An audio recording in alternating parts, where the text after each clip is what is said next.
Ralph, if you would just start off and tell us about A. Baldwin Wood from your first experiences and your impressions. Golly, I first met Uncle Baldwin. I was very young. They lived next door to my grandfather, and they had a little a gate between the two properties, so I could walk through there. They called it my gate, and I would go and meet with Uncle Baldwin in the back where the Nydia was, around the shed. And he actually had a house back there called the Nydia house, and where he had all his tools, and the sails were hanging from the rafters, and the Nydia was probably another 100 feet or so under the edge of the garage. So I mean, I can't remember exactly. I mean, I was very young when I first had dealings with him, and he and I were both sailors. I started sailing. I had my own boat when I was 6, and we put it in the water off of the. I sailed off of his pier, and he and my father were the people that really encouraged my sailing. And then, of course, I saw him working on the Nydia all the time, and I would hang around and watch. And he did the work himself on the boat. He had a colored man named George helped him some, but Uncle Baldwin did most of the work, and painting and repairs on the Nydia, whatever needed to be done. Was George the one who would prepare the lunch for him? Well, he wouldn't prepare the. Amos was the inside servant. He prepared the food, but George would help Uncle Baldwin load the boat and before he would go on his trips. And George also took care of the yard. They had a huge piece of property. It ran from the beach all the way back to Howard Avenue in Biloxi, a city block. And my grandfather's property next door was only half a city block. That was a small place. But anyway, I saw Uncle Baldwin. The last project I remember him doing on the Nydia was a couple of years before he died. He replaced the canvas on the boat. A pretty major job. You had to take the old canvas off the deck and replace it and stretch it and all that. It took him, weeks to do that. And of course, I went over there and watched until it got to be a little noisy. Things didn't go exactly like he wanted them, and he fussed. But, I mean, he was a perfectionist, and the boat was his baby. David George was showing us where the canvas was that he'd taken out, and he's not going to replace the canvas. Well, we decided the deck is beautiful. It's, the cypress, there's no butts to it. It runs from the bow to the stern, and it's just too pretty to cover up. We are going to put canvas on the cabin top and paint it so people can see how the boat originally looked. But we thought it would be, didn't make sense to cover that beautiful wood up and the workmanship, the craftsmanship to fit the wood to the deck. It really is amazing.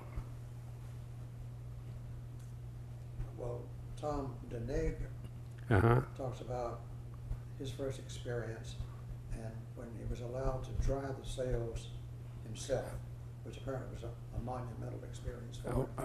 What was involved in that? Well, Tom Deneg was older than I was. His father was my godfather, and I never did do that, but I mean, it was part of when you had the old sails were made out of Egyptian cotton, and if they got wet, you needed to dry them before you furled them up. Otherwise, they'd mildew and mold. And Uncle Baldwin had originally, when I remember, the Nydia had cotton sails, but later on, he went to nylon and Dacron sails. When he died, he had Dacron sails on the boat. But I didn't know Tom Deneg other than I've read about him. I knew who he was because he was in the Navy away from Biloxi when I grew up. But his father lived right down the street from on the beach in Biloxi from our grandparents and Uncle Baldwin. I'd say maybe half a mile away or less. Probably just a block. His name was Bain Deneg. Bain Deneg. We called him Papa Bain. That was Tom's father. I talked to Tom on the phone, maybe 3 or 4 years ago, and we reminisced about the boat. I guess I had a 30-minute conversation or so with him, but he was.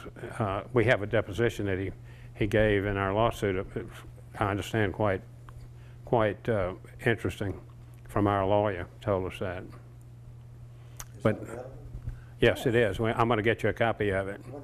It needs to be edited, of course, because it was, lawyers involved, but you can edit all that out and just get him talking about the boat. He was concerned that when we fixed the boat up that it wasn't going to be authentic, and and he was aggravated that you ain't let it get in the shape it was in, and we agreed with all that. We want it to look authentic, and it will look authentic when it's finished. But back to the house, the old Howard mansion. Was that the Howard Yeah, Mansion? it's the Howard, R.A. Howard, Do you remember the architect. the lighthouse being? Most certainly. The boat, I had a Lightning that was about a 20-foot sailboat, and the lighthouse was on Uncle Baldwin's property next door to our grandfather's, but the boat was anchored in front of our grandfather's house, but the lighthouse put the light on the Nydia at night. And when I had my Lightning when I was 12 years old, Uncle Baldwin put an anchor out for me. They used something called a mushroom anchor, and he had a big one for the Nydia. So my Lightning was lined up with the light and the Nydia, so it was shining on my boat as well. So, oh yeah, I remember the lighthouse vividly. Beautiful.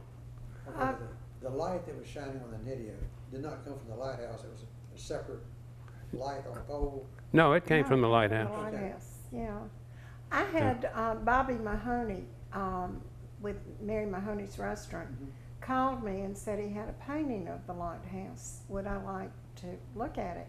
And I loved it, and he said, I will sell it to you. And I said, well, I'd like to buy it. So I did, and I gave it to Robin David for the museum. So there is a oil painting or a sketching of the lighthouse that she has that was in the yard. We've not seen that happen. We'll look for that. Okay. Tom also, in some of what we read, says that he does not recall any problem like when there's a story of the convicts stealing the Nydia. He says that to his knowledge, he doesn't know that ever happening. I don't either. In fact, I mean, we always kept an eye, since it was directly south of my grandfather's house, we would walk out on our porch and look be looking right at the Nydia. And people would be swimming, and we hollered at them a few times to stay away from the boat, but to my knowledge, there never was any problem. Apparently it took a lot of skill sailing in to connect. Oh, most certainly. Yeah. One account that we read said that, and I think it was Tom, Yeah. said that he'd never seen Baldwin Wood miss except one time, and that was when he was having a problem with one eye was closed with an infection and a problem with the other one. But he got it the second time. I remember him. I never have seen him miss it. I mean, it's not an easy feat to do. That you sail in, and the boat didn't have any power, and you have to sail up into the wind and let the sails luff, and then he had to leave the tiller and go all the way up to the bow and pick this thing up. So it was on a buoy that was attached to the mushroom anchor, and I never saw him miss in the years that I've watched him. I was 16 when he died, and I mean, I saw him hundreds of times where he landed. Well, he was an accomplished sailor. In keeping a boat like that, you always need a skiff to get out to it. So someone would take him out and pick him up. Well, now he had at the end of the pier there was a boathouse, and in that boathouse was a skiff that in the bottom of the boathouse opened up and the skiff could drop. Also, he had another boat that he kept on a chain that they used to replenish the Nydia. In fact, I've been on that boat with him when we went to Deer Island. He would row it across to Deer Island. When I was a young man, I rode with him on the boat many times. This was in the winter usually when he wasn't sailing. But he had a small boat that he could take up behind the Nydia that was kept in the boathouse, and he actually put it up on the stern of the Nydia and took it with him when he went on these sailing ventures. And this was every week. Tell me, Deer Island, I know you own some property there. Right. What was happening there? Well, I mean, it was, they didn't want anything, my grandfather and he did not want anything built in front of their houses, so they owned the island, and they quite often went out there and walked around on the island. I went with him many times. I'd say maybe, I don't know, 50 or 100 times, numerous times. They own the western tip of the island, and another family, what Oh, was their name? the Bakers owned the middle of the island. Originally, my grandfather owned the other end as well, and when he was in Cuba, his older brother, John, for some reason, they sold the far end of the island, but not the part in front of the house. Yeah. So, but the brothers didn't want anything built in front of their house. Well, was there a boathouse there or something? There wasn't anything, Okay, just like nothing, no pier. Okay. There's an old hermit that lived there. Well, that was way down, further down on the island. But I mean, directly south of their houses was just beach, sand. And, you know, you pull the boat up on the beach and get off and walk around. He put out an anchor because the tide would rise. You had to do that on the sand to keep the boat from drifting away. But I went with him many times on the island, and he would walk around and pick up objects. And he never threw anything in the water. He was concerned about the environment. He never threw any garbage or anything like that overboard. Tommy Hughes tells us that the one time that he got so afraid of it is when he threw a piece of wood in the water. Not just throwing something in the water, but it had a nail in it. Oh. And he wanted to conserve and save that. The nail. Well, he would pick up, I mean, he would pick up things on the island, and I mean, if it had a nail or a bolt or whatever, you know, he thought he might use this wood, he would take it and, or that particular, whether it was a bolt or a nail or a screw. He was peculiar that way. But all the times that I knew him, he didn't, I mean, I saw nothing go in the water. He didn't throw anything overboard. I actually went with him on one of his ventures. I was about 14, and the Nydia, we sailed the first day.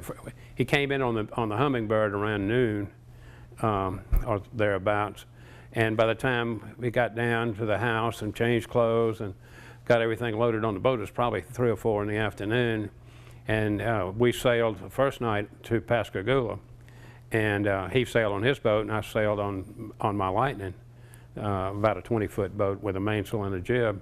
And the Nydia almost got out of sight from me because it was faster, a bigger boat, and it was faster, although Lightning was fast.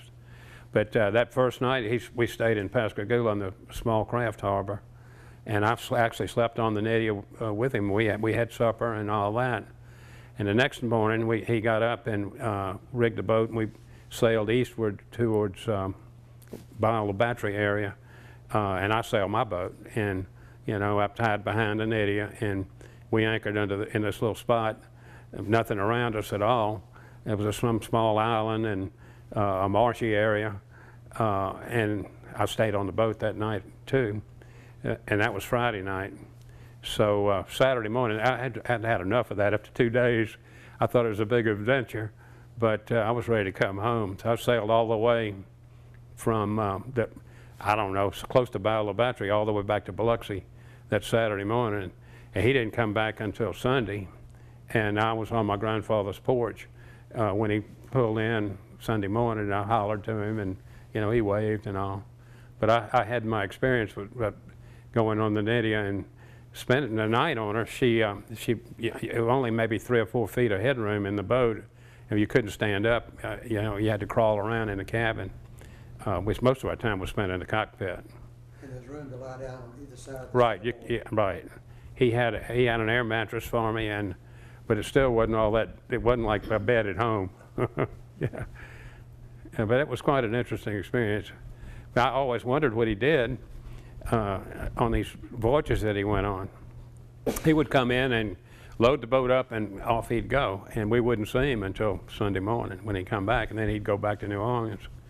I never did take him to the train on Sundays, but we picked him up quite often on Thursdays, Thursday around noon when the train came in. I mean, I met the train more than a few dozen times. I heard that he always brought 2 seats Well, I don't know. so that he would not be sitting next to anyone. Oh, I don't know. I wouldn't be surprised. No, I wouldn't be surprised either. That just sounds like his quest for privacy and seclusion.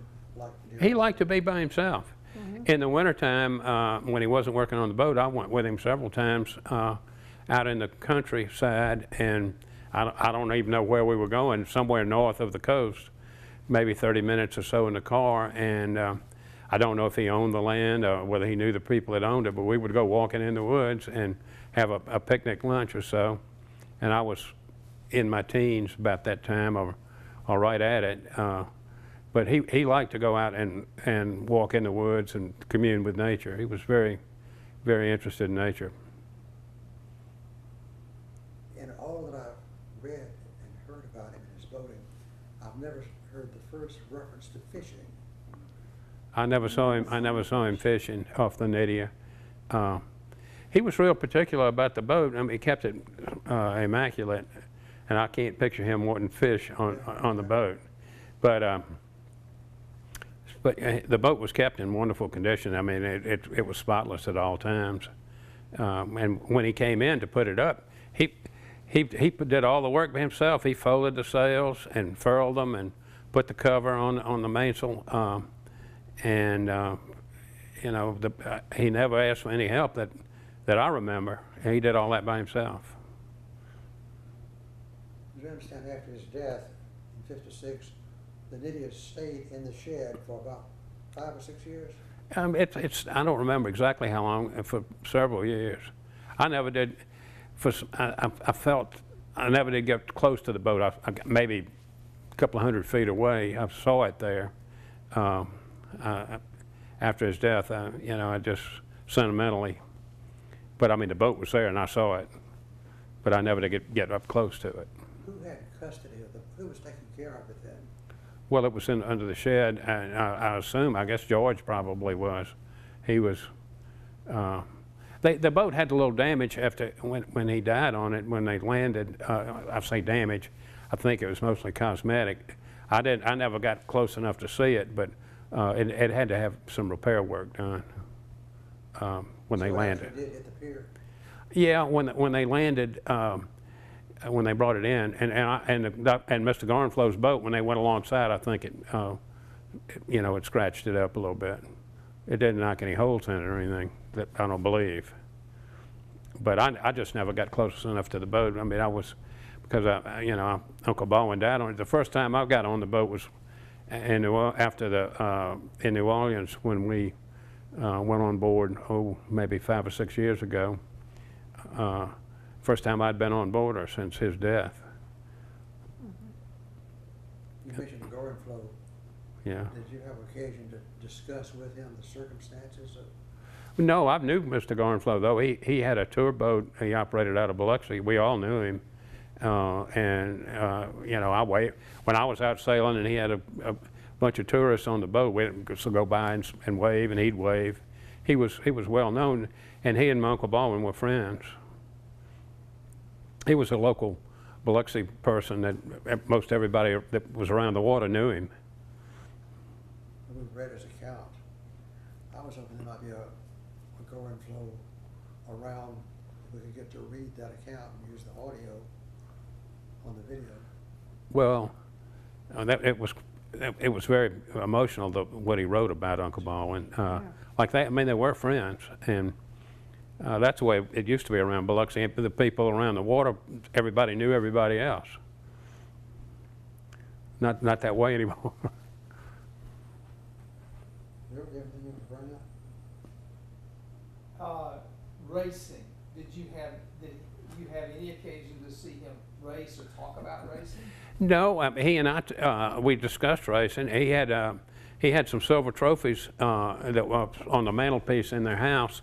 I think Carla Harmon, Aunt Nola's niece, had a great niece, has those. I understand she was going to let the museum maybe exhibit those. They were beautiful, big silver trophies. Yeah, Uncle Baldwin, I several times went and picked him up on my Lightning and took him sailing, maybe a few dozen times. And I actually steered the Nydia a couple of times. I'm one of the few people that ever touched the tiller besides him that I know of. But most of the time, the boat, the Nydia, didn't sail around Biloxi. He got on board, and they sailed off, and then he came back on Sundays. And you know, most of the time, she was either during the week until he got home. She was on the anchor. Very seldom did I see the Nydia sailing around under Deer It Island. would race in Lake Pontchartrain, didn't it? Well, That's where. All over the coast, Lake Pontchartrain, actually in Bay St. Louis as well. They had a New Orleans to, was it Biloxi or Gulfport race that it would sail in? I don't know. Location. Yeah. What was that, the long reach? They said that one of the longest point-to-point races was from New Orleans to, I think, past Christiania to start with. And then it got longer and longer. I think it went all the way to Fairhope. Was the longest one I heard. Probably so. That was before my time, though. And I mean, during my time, there were races from New Orleans to Biloxi even. The boats used to come over around the 4th of July. But, I mean, the Nydia was, Uncle Baldwin was not sailing or racing then. He actually shortened the sail area up a good bit. I don't know when he did this, so he could handle the boat by himself. The original rigging, which we have, the boom and the mast and all that, is a lot bigger than what it was when he was sailing it. Did he ever talk about how many people it took to sail it when it had the full? No, he had a balloon jib on it as well, and I never saw that. I saw the bag in the Nydia house, but a balloon jib similar to a spinnaker. Mm-hmm. And I'm sure it took at least 3 or 4 people to sail the boat. I was Maybe more.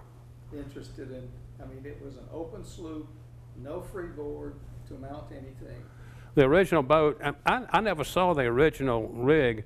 In the 30s, he added about 6 to 8 inches of freeboard so that he would have a little more room in the cabin, and would keep the water from getting on the deck. And Tom Deneg described the old boat, and I saw boats that similar to the Nydia original configuration. And during the restoration, we saw the old frames and that sort of thing. David George showed me some of the. I told him what had been done, and David, looking at the boat from the outside, he said, "I don't think anything's been done." I said, "I know it has." And as we got into it, we could see the old frames and all, and what was done to increase the freeboard. And David was pretty amazed. But I mean, the workmanship doing that was done by Jack Kovacevic, Jackie Jack. Well, the open sloop design, I was amazed how low the freeboard was. Right. And that water did get in there, and you had to have sandbags to keep the ballast. And buckets to bail out, too. And he was the bucket man. Yeah, that's what they said originally. He never talked about any of that. It just, so I belong to Bay Waveland Yacht Club now, and the man who had the boat built, John Rawlings, was Commodore of the Bay Waveland Yacht Club in 1903.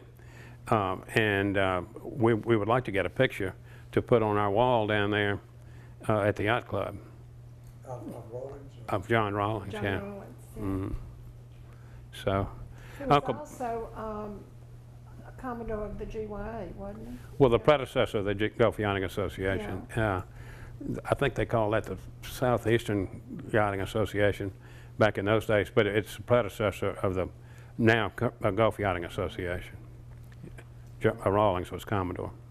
It's amazing to me that the whole sailing culture that we know today began in the early 1800s, 1830, and so before the Civil War. And this kind of culture was going on. People were racing. Did he talk anything about old days or anything? Yeah, he did, and our grandfather, he had a racing boat as well, and they sailed against each other. My grandfather would say he'd beat the Nydia, and Uncle Baldwin would say he beat the Calypso, was the name of my grandfather's boat, and they did a lot of racing, and course, I did too. I got my first trophy in 1947. I was 6 years old, and my father was coming over to the Biloxi Yacht Club and handed me the little trophy. And I've been racing sailboats all my life. Was that on the Lightning? No, it was on something called a Garden Flow dinghy. I got the Lightning when I was 12 years old, which was a lot of boat for a 12-year-old kid. And I sailed it for 9 years till I was 21. A normal crew on the Lightning was 3, a skipper and 2 crew, and I sail that boat quite often by myself. I mean, it's kind of hard to reach the jib and the main and all that, but I was able to do it then. I was a pretty accomplished sailor, as was a lot of our group from that time. But it was unusual to have for a 12-year-old boy to have a 20-foot sailboat. Well, Susie, what was your impression of him the first time you got to? Oh, he scared me to death. He was very eccentric.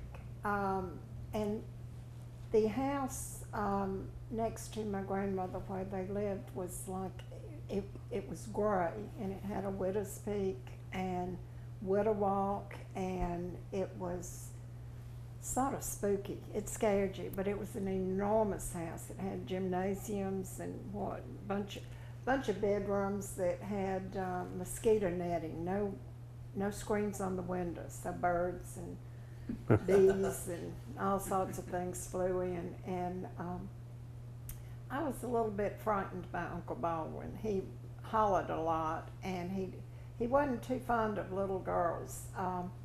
He did have the formula for Coca-Cola, and who gave him that formula? Well, I don't know. He had gallons of syrup.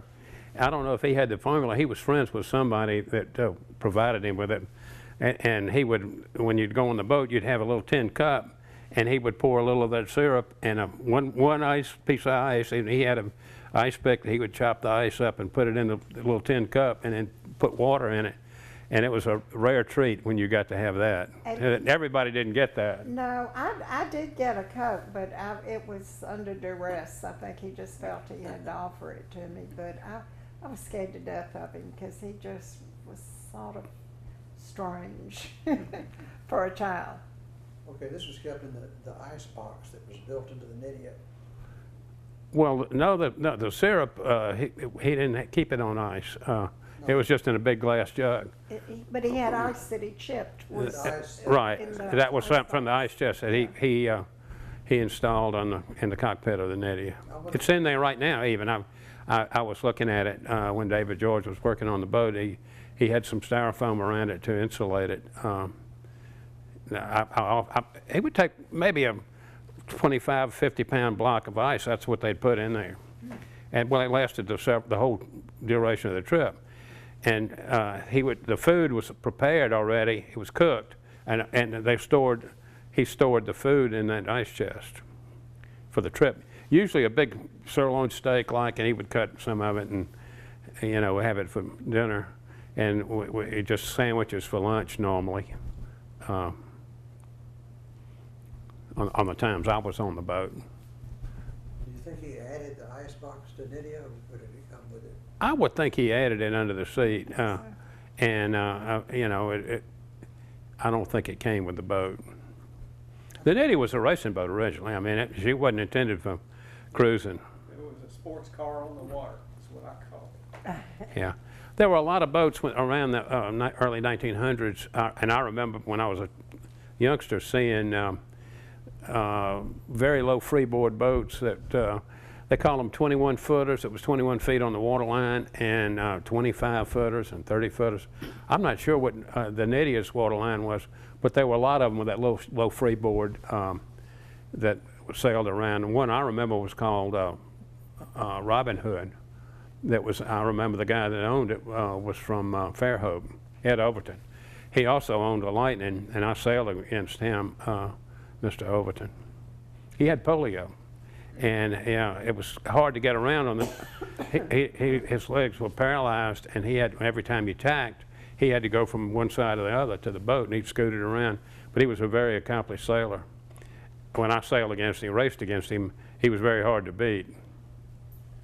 Well, it looked to me as though it would take a crew of about 6 to sail the Nydia. Nydia with the full boat. Probably so. You know, I never saw her with more than, I mean, Uncle Marvin, he might take 1 or 2 people with him, very seldom. I mean, he just didn't wanted people on the boat with him. He liked sailing it by himself. But I mean, in the beginning, Oh, I'm sure that they took, it had so much sail that Right. you would, well, when you do, especially when you put that balloon jib up, yeah. you had to have a whisker pole or something to hold that out, and just tending all the sails would, if everybody had a sail, that would be at least 3 people just doing that and somebody steering. I'm sure they sailed with 5 or 6, maybe even more. I just wondered if it ever capsized. I don't know. I never heard any stories about it. I think he would have said something to me about it. The boat was pretty stable. I mean, I don't know if you notice, she's got a wide stern and what we call now a powerful stern. It's obvious that it went fast on the reach, the way the hull's built. Well, the daggerboard, Centerboard. centerboard. Did you see him operate? I did. On board? Right. They had a small winch, and most of the time the board would stay about halfway up, but you only need the full centerboard when you're sailing hard on the wind to try to go into windward. But most of the time it'd be like halfway up or so. And he handled it. I never saw an outboard motorboat on it.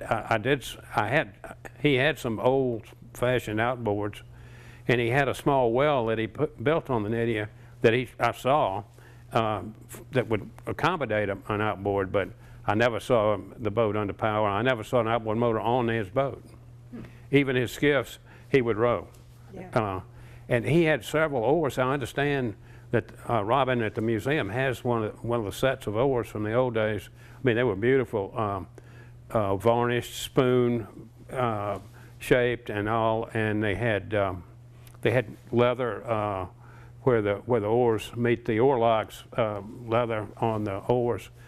He had several sets that he admired a lot and that he used himself. These spoon oars, I remember, I mean, they actually were curved, and I don't know if that's a set she has or not, but I think I read somewhere that Uncle Ball, Aunt Lola, gave a set of these oars to the man who landed the Nydia from Gorenflo's boat.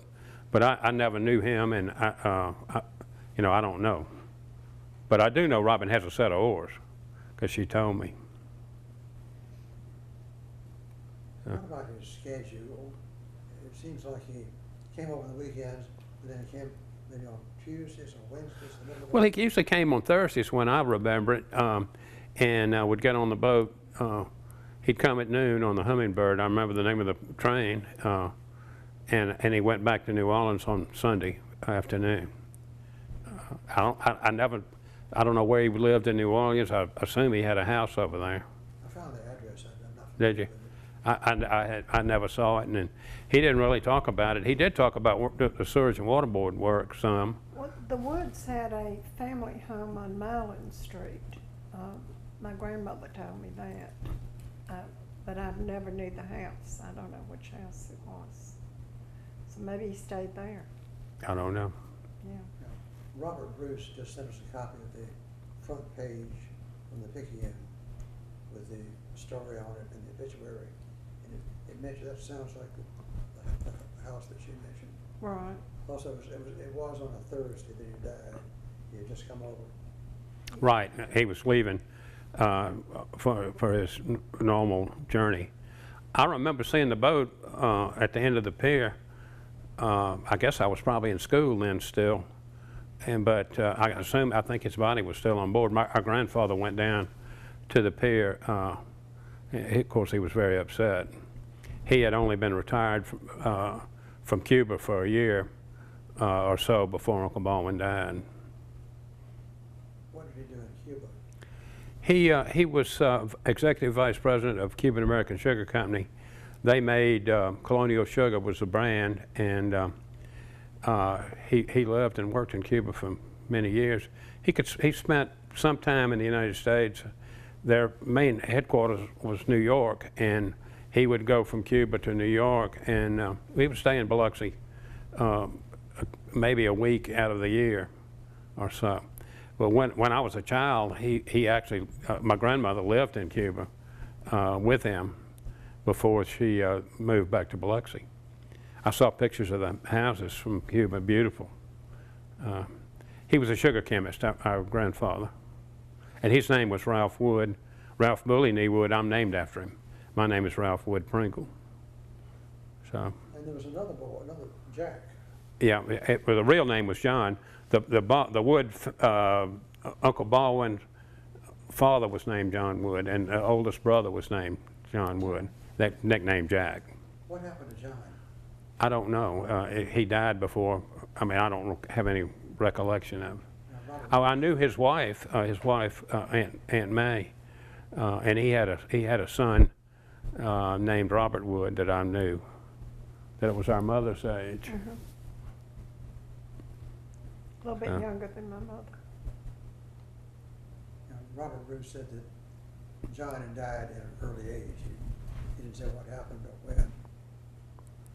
I don't know. I never knew him. You know, I did, like I said, I knew Aunt May. Well, what was Nola like? Well, she. It's interesting. She was injured on a horse. She fell off a horse, or was thrown off a horse, and she was very crippled. Young. She was very young when she broke her back and hips, and she really never walked again. And she had just a beloved servant that named Amos that would help her in the house, and he took care of Aunt Nola in the house, and Uncle Baldwin had George but they were they lived in a huge,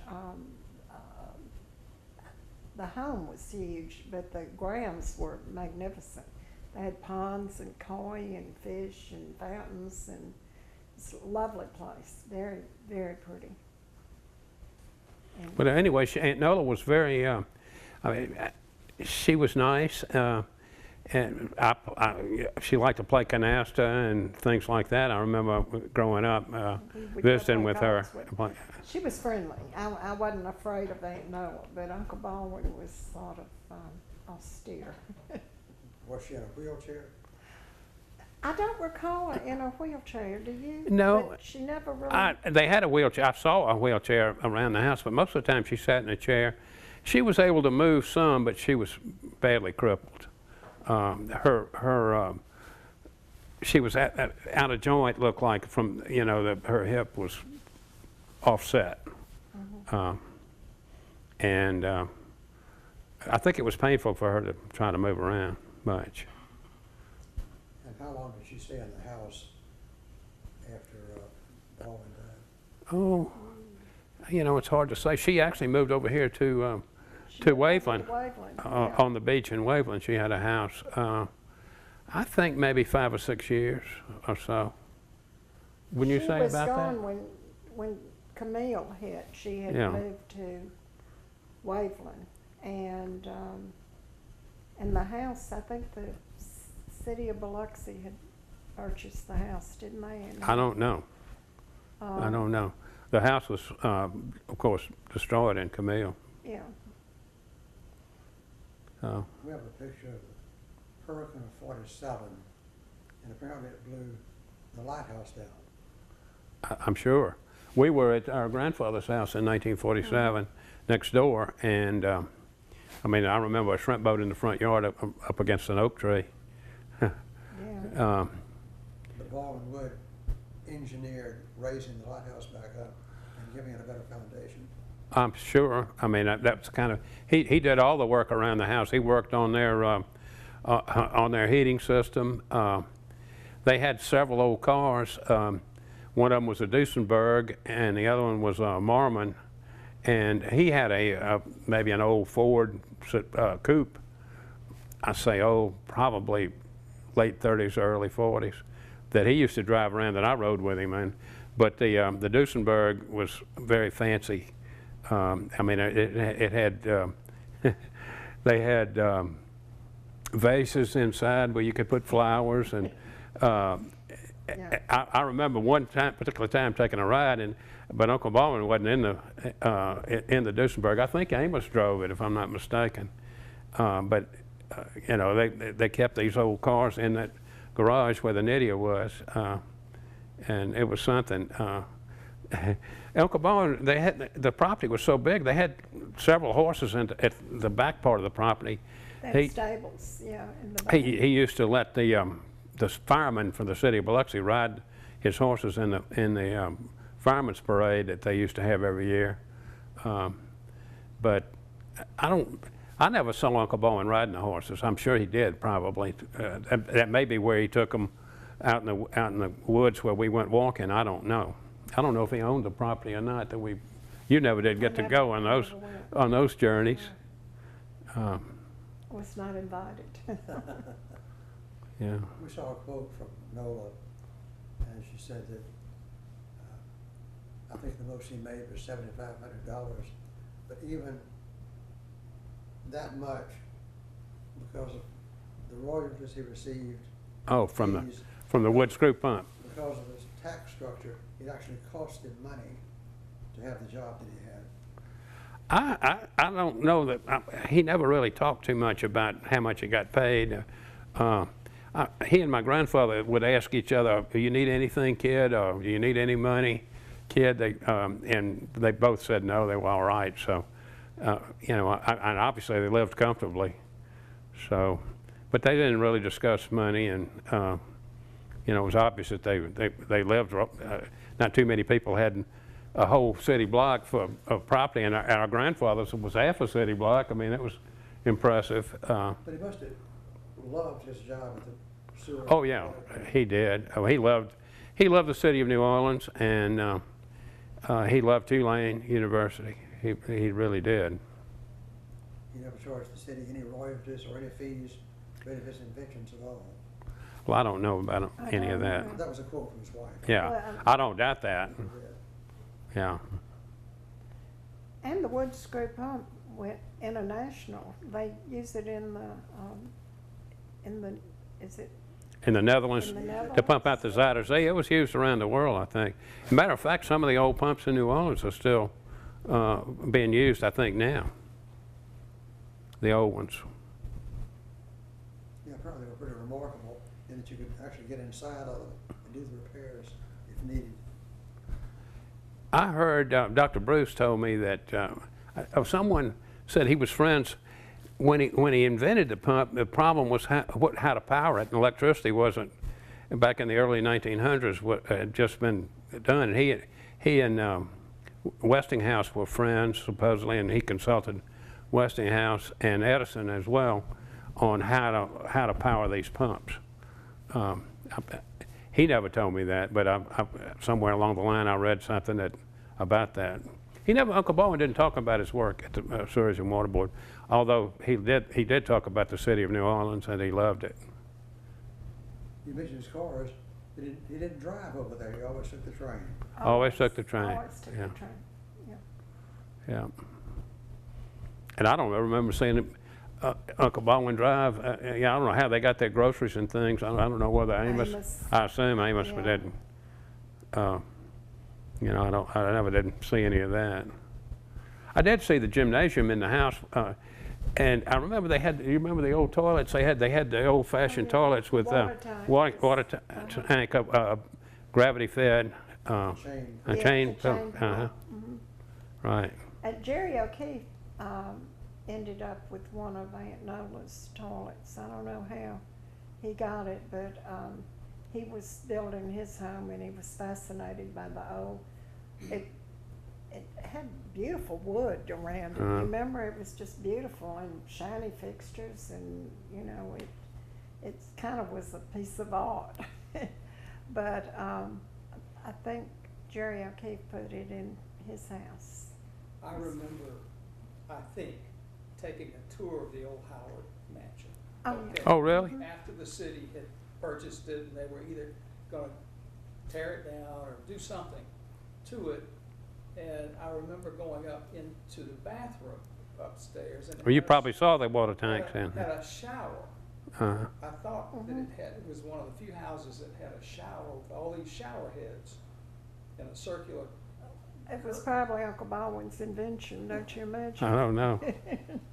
I would think he would tinker with that, yeah. Unusual though. Then you remember the house, the big gray house with the It porches. was gray, and- wasn't it? Yeah, It was spooky looking. yeah. Why was it gray?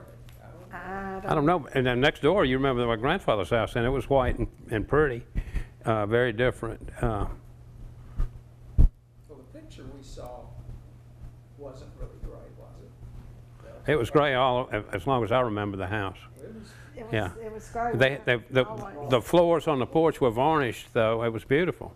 you had I mean, to look real hard to see it, I remember. Right. Yeah, it sat back, yeah, and lots Well, there of, were trees around it. Right. she had a lot of magnolias. You remember going through Big the one. gate? Uh-huh. Big magnolia Banisters trees. and everything on the porches. And porches. True. Well, unfortunately, you all, because of hurricanes, have so little memorabilia left. Yeah, we don't have much. I don't have Dr. anything. Bruce gave me a picture of Uncle Baldwin with the waterworks, and he's standing with the sewage and water board in front of these huge, enormous pipes. And I've got that photograph. I've seen that photograph, Yes. but not I've seen a copy of a it. copy of it, like out of the newspaper, not very good quality. Now, this was of good quality because they honored my Uncle Baldwin for being Alumnus of the century.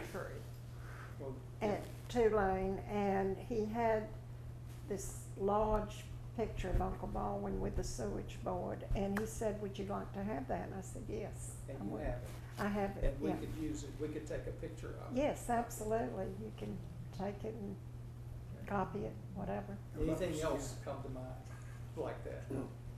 Yeah. I don't have anything. Dr. Bruce didn't give me a picture of the Nydia that you and I have talked about, like on the cover. Actually, and I know where it came from. Arthur Wynn's father, Juby, I think he was the custodian of the records for Southern Yacht Club. He happened to have a Lightning. I sailed against Juby. The name of the Lightning was James Meek. It was his wife's name was Jane. So James Nick was his boat. the name of the boat. Yeah, you do have a picture though, or Gino has a picture of the boat as it looked when it went right under glass. You remember the picture? Right. Well, that's at the museum has that. That's our lawyer had that. You saw about 6 foot wide picture of the Nydia. I've not seen that. Oh yeah, well, Robin's got that. Robin's got that one because Yeah. Gino. Oh, you gave it to Robin, didn't you? Well, I got it from Yeah. as part of our lawsuit. Yeah, I gave it to Robin, and I used it in a talk at the yacht club when Robin was over here. Maybe that's been about 2 years ago. She's got it's about a 6 foot wide picture. It's what the boat looked like in the last case at Tulane. It was in good shape. It wasn't that way when we got it. No. Do you know of anybody else like Carla Harlan who might have more pictures? Well, Carla's the one that has most of the stuff. Tell us about her. I didn't know Carla. I knew her older sister, Mimi. Mimi, and her brother, Bill Guyzy. I never knew Carla. She was younger. Billy and Mimi were like our age, and they would come over in the summer with their mother and stay. Oh, I guess they'd stay about a month, wouldn't they, over at Aunt Nola's? They did. They were there for a great part of the summer, and Well, Mimi was the mama. Ann was a child that I Mimi knew. was the mama, and Ann and Billy were the children. And there's a picture of us on the seawall with, Well, that was in the newspaper, was it? I don't know. What newspaper? The Daily Herald. I don't know. there's a black and white photograph of us on the seawall. Don't know. Everything that I had was pretty much gone in Katrina. But I do have that picture of Uncle Baldwin with the huge giant pipes. I haven't seen it. Yeah. Yeah, when it's convenient, we'd love to get that from you. Yeah, Scan it. I have to look for it, but I do have it. Is it framed? No, it's not. It's sat on an easel, and Oh, right. and it's light. I mean, it's like, oh gosh, what do you call it? It would be. It's not a canvas, but it would be like heavier than construction or paper. We've got something like that. I was afraid it might be under glass. No. It's so hard. So. No, it's not under glass. The Biloxi Yacht Club, and you have been there, a member of that for quite some years, right? Right. As I understand it, they started about 1849 as well. Just when this Southern Yacht Club was over in Pass Christian, and they were having their regatta and having a great time. And Biloxi immediately afterwards, I think, formed as well. I think you're right. I saw a trophy in the trophy case at Mobile Yacht Club from in the 1850s. It said it was awarded by the Biloxi Yacht Club. That was a long time ago, and we have a trophy from the 1870s that we saved that wasn't destroyed in Katrina. So the Biloxi Yacht Club's been around a long time. There was a boat mentioned, and I can't remember the name of it now, from Biloxi Yacht Club, the Flirt. Yeah. Oh, that was Otto Larson's boat. That was back in that period. Well, that's not the one I'm thinking about now. In that early period, that Biloxi was represented by Flirt, and it won some. Well, that must be why Otto named his boat Flirt then. That would have been in the 1850s, I would say. Uh-huh. And so everything happened, I guess, over in Pascagoula, in Pass Christian until 1857 or so, 58. And they took. Well, if they had races, somebody had to organize it. And, so there had to be some kind of official group doing it. I mean, you don't just go out and you got to have rules, and you got to have starting procedures, and somebody's got to figure out what the course is going to be. And that's in place today. Sure. That's where it began. Yeah. That's amazing. So you have to have it has to be organized. And Biloxi, you don't remember any races around Biloxi where Baldwin would participate? He did that, long before I was born. I was born in 1941, and by that time the rigging was all cut down, and he didn't race after all that time, and neither did our grandfather, Ralph Wood. Trophies. We had Calypso trophies. My mother did, our grandmother, and I've read of Uncle Baldwin's racing. Well, I saw the trophies that Carla has. These, they're big, beautiful silver. Sterling back then. Wonderful, beautiful trophies. There were several that sat on the mantelpiece at Aunt Nola's house, and Carla Harmon told me she had them. I think that Robin has been in touch with her, and she doesn't want to give them, but I think she wouldn't mind letting them be displayed. It would be a nice part of the exhibit. I'm thinking we might need to try to make a visit and just get her, let's take some pictures of them. She's in Texas, I believe, San Antonio, I believe. She lives in San Antonio. I talked to her on the phone in preparation for our lawsuit, but other than that, our attorney talked to her and actually went to visit her. He had some photographs that we were going to use in the lawsuit. And how is she kin to connect? She was Aunt Nola's, great niece, I guess it would be, huh? Yeah.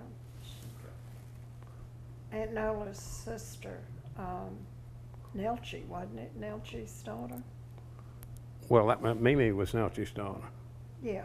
and this, she was Mimi, Carla is Mimi's daughter. Daughter.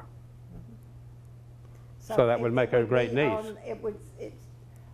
Aunt Nola was named Smith. It would have been on the Smith side of the family and not the Wood. Wood, Yeah, she's not related to us, Okay, well, except by marriage. I think this one's probably gonna go out there and make a visit. I think we need to. well, Dr. Bruce was saying that they were having trouble getting in touch with her. Have you, Yeah. has somebody talked to her? I've been communicating with Robert Bruce. Yeah, And I had asked him if, in his next conversation with Carla, if he would find out if it would be possible for us to make a trip out there and take some photographs. But he said so far, he's on enough messages, he hasn't spoken with her. Oh.